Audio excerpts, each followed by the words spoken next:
Pensamento e Vida, Emmanuel, capítulo 14, Corpo. Nos abstendo de qualquer divagação científica, porque os livros técnicos de educação usual são suficientemente esclarecedores no que se refere aos aspectos exteriores do corpo humano. Lembremos-nos de que o espírito, inquilino da casa física, preside a sua formação e a sustentação, consciente ou inconscientemente, desde a primeira hora da organização fetal, apesar de quase sempre sob os cuidados protetores de mensageiros da providência divina. Então, vamos observar que Emmanuel diz que somos inquilinos do corpo. E Emmanuel diz que somos inquilinos.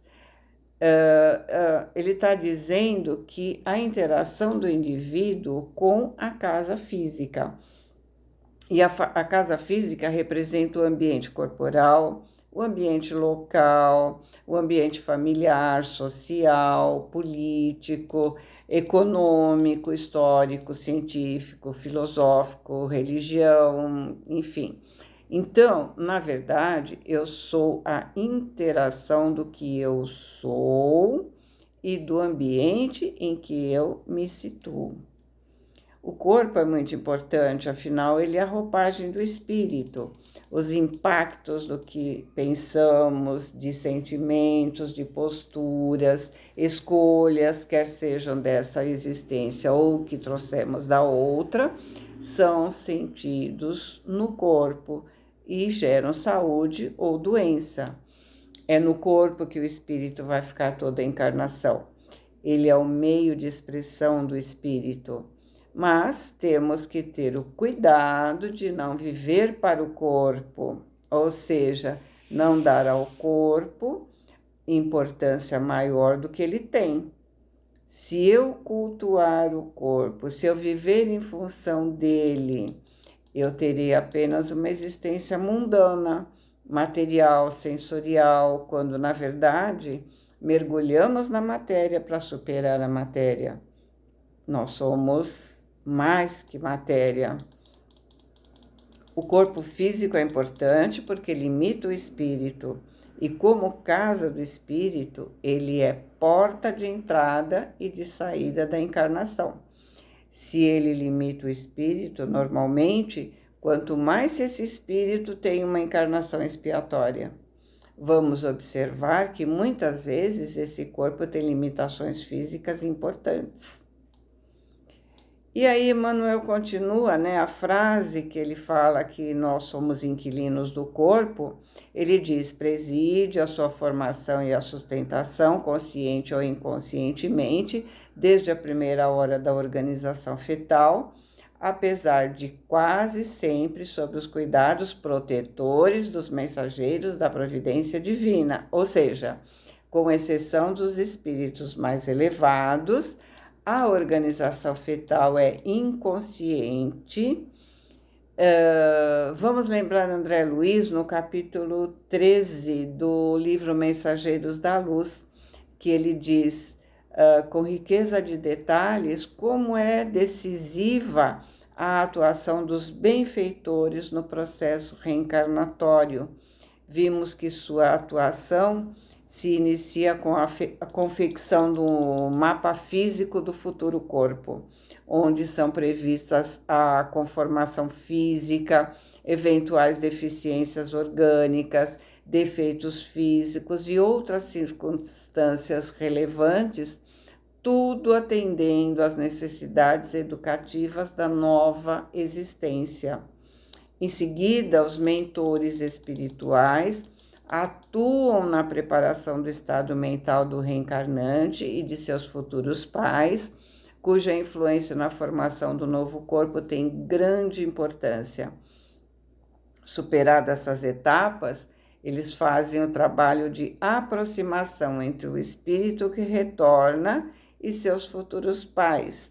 Depois, ao trabalho de magnetização do perispírito do reencarnante, visando reduzi-lo à formação de uma criança. O ato seguinte é a ligação material do reencarnante com a futura mãe. E, por fim, esses benfeitores trabalham numa verdadeira ação cirúrgica, com o objetivo de selecionar o elemento sexual masculino adequado a encaminhá-lo ao óvulo materno, como se vê o nascimento do novo ser, que aparenta ser algo tão simples, é resultado de um valioso trabalho desenvolvido na espiritualidade por essa equipe de espíritos benfeitores, emissários do Cristo. Esse capítulo está na playlist, é o capítulo 13, né? Eu disse. Tá lá na playlist, é só dar uma olhadinha, quem não lembra, né? Após a reencarnação, esses espíritos benfeitores continuam trabalhando junto a um indivíduo de modo a ajudá-lo na manutenção do corpo. Na obra do André Luiz, nós vemos muitos exemplos. Os passes também são exemplos de ajuda, assim como temos espíritos que ajudam a destruir esse corpo. Os espíritos obsessores, que se encontrarem brechas, eles vão sim comprometer a saúde física do indivíduo, porque eles o atingem em suas emoções. Então, não é apenas a interação espírito-matéria, mas também outros espíritos que visam ajudar a manutenção desse corpo ou que visam a destruição dele. Continuando, trazendo consigo mesmo a soma dos reflexos bons e menos bons de que é portador, segundo a colheita de méritos e prejuízos que semeou para si mesmo no solo do tempo, o espírito incorpora aos moldes reduzidos do próprio ser as células do equipamento humano, associando-as à própria vida desde a vesícula germinal. Esse molde que Emmanuel está falando é o perispírito, que foi construído ao longo de milênios, conforme o espírito foi vivenciando. As escolhas, os sentimentos, os hábitos que ele mantém, vai ficando registrado no perispírito. Um molde bem estruturado vai desenvolver um corpo saudável. Um molde que traz determinadas marcas, desajustes, defeitos, vão imprimir esses defeitos, essas marcas no corpo que está sendo formado, atendendo ao funcionamento das leis divinas como processo educativo. Uma doença congênita, por exemplo, pode ser algo que ficou registrado no molde perispiritual para que sirva de processo educativo. Amparado no colo materno, o corpo se estrutura mediante as células referidas que, em se multiplicando ao redor da matriz espiritual, como a limalha de ferro sobre o ímã, formam a princípio os folhetos blastodérmicos de que se derivam o tubo intestinal, o tubo nervoso, o tecido cutâneo, os ossos, os músculos, os vasos.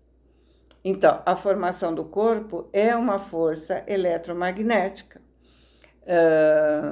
No livro Evolução em Dois Mundos, André Luiz explica todo esse processo. Em breve, atendendo ao desenvolvimento espontâneo, o espírito se acha materializado na arena física, mantendo-se pelo veículo carnal que o exprime. O desenvolvimento espontâneo, porque está automatizado, né? Já foi incorporado nas várias encarnações. Esse veículo, constituído por bilhões de células ou individuações microscópicas que se ajustam aos tecidos sutis da alma, partilhando a sua natureza eletromagnética, lembra uma oficina complexa, formada de bilhões de motores infinitesimais, movidos por oscilações eletromagnéticas em comprimento de onda específica, emitindo irradiações próprias e assimilando as irradiações do plano em que se encontram, tudo sob o comando de um único diretor, a mente. Então, mais uma vez, vamos lembrar André Luiz no capítulo 12 do Missionários da Luz. Ele diz: o modelo estruturado em substância luminosa constituía, a meu parecer, a mais primorosa obra anatômica até então sob minha análise. Semelhava-se àquela figura humana imóvel a qualquer coisa divinal. Fixei suas minuciosidades com espanto. Nunca vi semelhante perfeição de minudências fisiológicas. Toda a musculatura estava ali, formada em fibras radiosas, desde o frontal ao ligamento anular do tarso.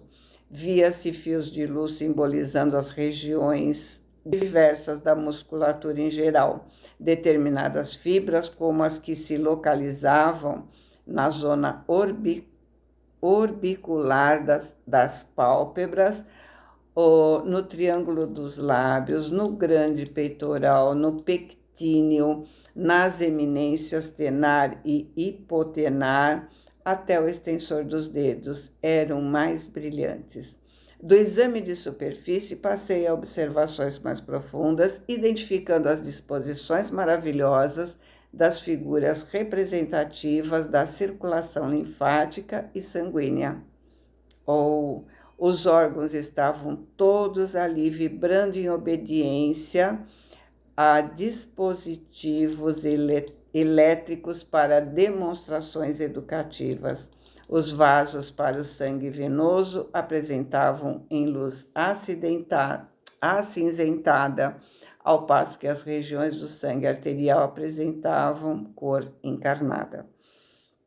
Surpreendido, rendi silencioso preito de admiração à sabedoria divina, que nos concede o sublime aparelho físico terrestre para as nossas aquisições eternas. E assim, maravilhado, e a mente, de acordo com o comprimento de ondas que ele emite, vai impactando positivamente ou negativamente cada célula, conforme o teor do sentimento. Esse capítulo também está lá na playlist, tá? Continuando, né? Desde a fase embrionária do instrumento em que se manifestará no mundo, o espírito plasma nele os reflexos que lhe são próprios. Existem criaturas tão perturbadas além túmulo, com os problemas decorrentes do suicídio e do homicídio, da delinquência e da viciação, que, trazidas ao renascimento, demonstram de imediato os mais dolorosos desequilíbrios pela disfunção vibratória que os cataloga nos quadros da patologia celular. Esse assunto está no livro Ação e Reação, do André Luiz, e também a gente encontra assim, vários exemplos no livro Memórias de um Suicida, da Ivone Pereira. As enfermidades congênitas nada mais são que os reflexos da posição infeliz a que nos conduzimos no passado próximo, reclamando nossa internação na esfera física, às vezes por prazo curto, para tratamento da desarmonia interior em que fomos comprometidos. Então, acontece quando o espírito passou por situação infeliz na encarnação anterior e precisa passar por uma encarnação curta para expurgar esses desequilíbrios via corpo carnal. Nós temos vários exemplos, mas um que eu vou citar agora, né, do livro Memórias de um Suicida, de um espírito que havia matado a esposa e em seguida havia suicidado. Então, na formação de seu novo corpo, ele sentiu uma culpa tão grande que o seu corpo foi formado com deformidade nas mãos. Então, né, ele trouxe isso congênito. Porém, surgem outras nuances dos reflexos do passado na existência do corpo. Causas amargas de mutilações e doenças são guardadas na profundidade do nosso campo espiritual, como sementes de agressivo espinheiro que nós mesmos acalentamos no obscuro terreno da culpa disfarçada e dos remorsos ocultos. São plantações do tempo certo que a lei de ação e reação governa, vigilante, com segurança e precisão. Ou seja, às vezes essa situação infeliz não foi resolvida na próxima encarnação, mas sim em alguma encarnação passada, porque só agora é que o espírito tem condições de colher a sementeira que ele plantou lá atrás. É por isso que muitas vezes, conforme os programas traçados antes do berço, na pauta da dívida e do resgate, a criatura é visitada por estranhas provações em plena prosperidade material ou por desastres fisiológicos de comovente expressão, quando mais irradiante a sua saúde se mostra. O que ele está dizendo aqui é que nem sempre é preciso ter uma doença congênita. Às vezes a pessoa nasce saudável e na adolescência ou na vida adulta adquire uma doença que vai expurgar os frutos lá da sementeira plantada em outra encarnação. Mas é imperioso lembrar que reflexos geram reflexos e que não há pagamento sem justos atenuantes, quando o devedor se revela amigo da solução dos próprios débitos. Vamos lembrar que o amor cobre multidões de pecados. Então, os espíritos rebeldes sofrem mais. Os espíritos resignados, espíritos que buscam a reforma íntima, a autorrenovação, que ajudam, que trabalham no bem, suavizam o processo. A prática do bem, simples e infatigável, pode modificar a rota do destino, uma vez que o pensamento claro e correto, com a ação edificante, interfere nas funções celulares tanto quanto nos eventos humanos, atraindo em nosso favor, por nosso reflexo melhorado e mais nobre, amparo, luz e apoio, segundo a lei do auxílio.